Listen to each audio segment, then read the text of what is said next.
Hello, everyone. This is Sam. My urban theory was "Cities for a Small Planet" by Richard Rogers, and I'll spend the next few minutes talking to you about it. Um, Richard Rogers was really focused on the fact of that cities are these organisms that suck in a lot of resources and emit a lot of waste, and that as cities begin to grow, they obviously take in a lot more resources and emit a lot more waste. That waste has to have some place to go. And as well, much more land is needed to supply the resources to fuel the city. And it becomes sort of the snowball effect, if you will, which we currently face today, especially with the suburban urban fabric that we deal with. And he was really harping on the point that cities are currently facing a major space restriction. I'll explain a few cities that show that as an example, but that cities are really sort of ignoring the middle ground between the central areas and the suburbs. It's sort of become this wasteland, if you will, in certain cities, and also that suburban sprawl is really fueled by a very single-minded private consumption mindset, which is a very selfish way of thinking about and approaching things, rather than having human to human contact and sort of an overall community feeling, if you will, and that this is also fueled by our dependence on the vehicle, especially in first world countries where we have so many roads. We all sort of drive long distances to work, and are really limiting our human interaction, which Richard Rogers found or theorized to be so essential for sustainable cities of the future.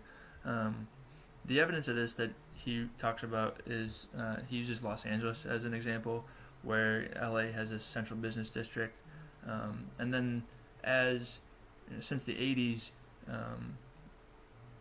industry sort of moved out. Certain populations started to come in.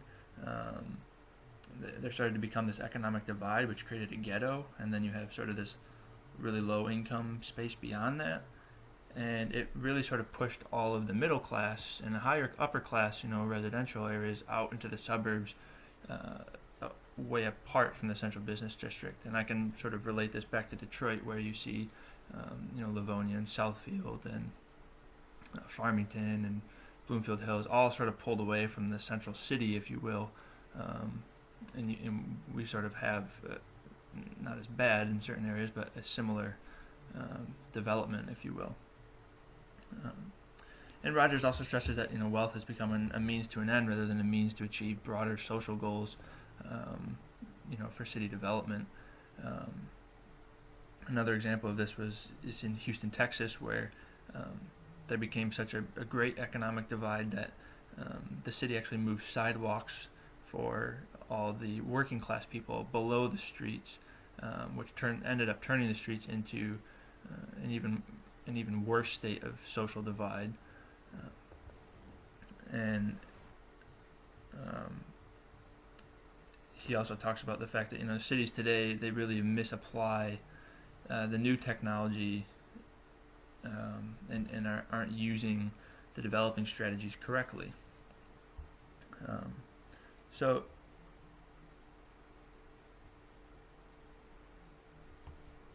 the main point of the theory is that we're practicing unsustainable urban development. Richard Rogers sort of comes up with this theory layout of a compact city, and when that city is dense, it has a decentralized, still centralized system. That may sound confusing, but it has many sort of center focal points, all that sort of have a microclimate, if you will, within the greater urban fabric, but they're also all closely linked to the central node of the city, and that all these sort of secondary nodes, if you will, have overlapping activity. The whole system is very ecological, so the installation of greenways and pedestrian pathways removing the vehicle and placing it around the outside, or as furthest out as you possibly can, without it isolating it, and that these are open and beautiful cities as well. So this sort of compact city, if you will, he theorizes that instead of having a linear metabolism that pollutes and consumes at a high rate, cities need to adopt a circular metabolism that minimizes new inputs and maximizes recycling. So you have all these resources coming in. You're also you're emitting all this waste. At the same time, okay, what can we recycle? What can we reuse without just throwing it all away? Similar to how LA is functioning at the moment, where they have these sort of toxic landfills, surrounding and almost constraining the city. Detroit really has a similar model as well. If you've ever driven on the highways out of the city, I think there's 4 or 5 different landfills as you progress your way outward. So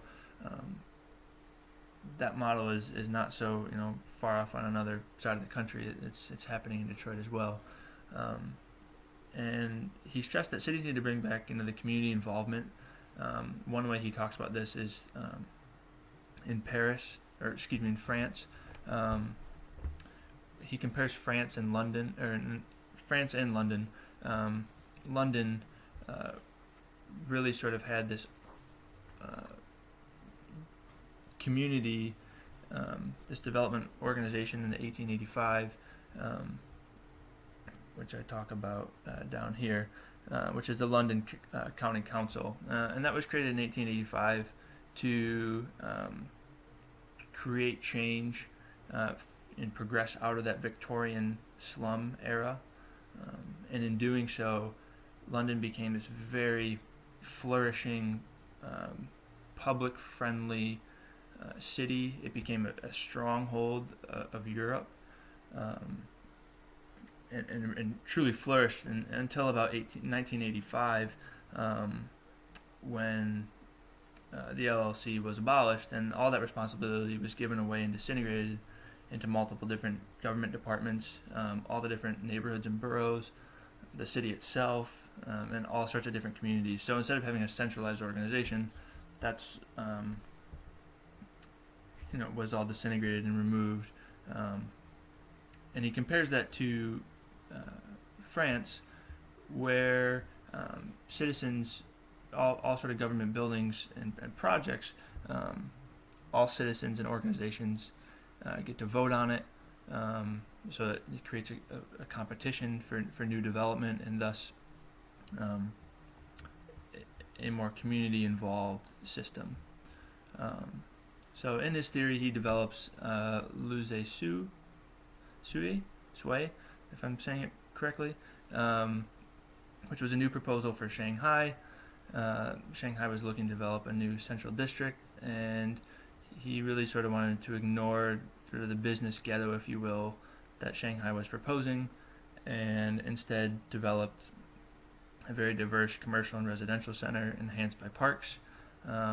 And an underlying theme of Rogers' theory is that he pushed for the desegregating not only race but class, allowing for human interaction, and removing the vehicle outside of that district, where these other sort of secondary nodal points are anywhere between 300 to 500 meters outside of the central district. So it's a very walkable community in space, with a lot of overlapping activity.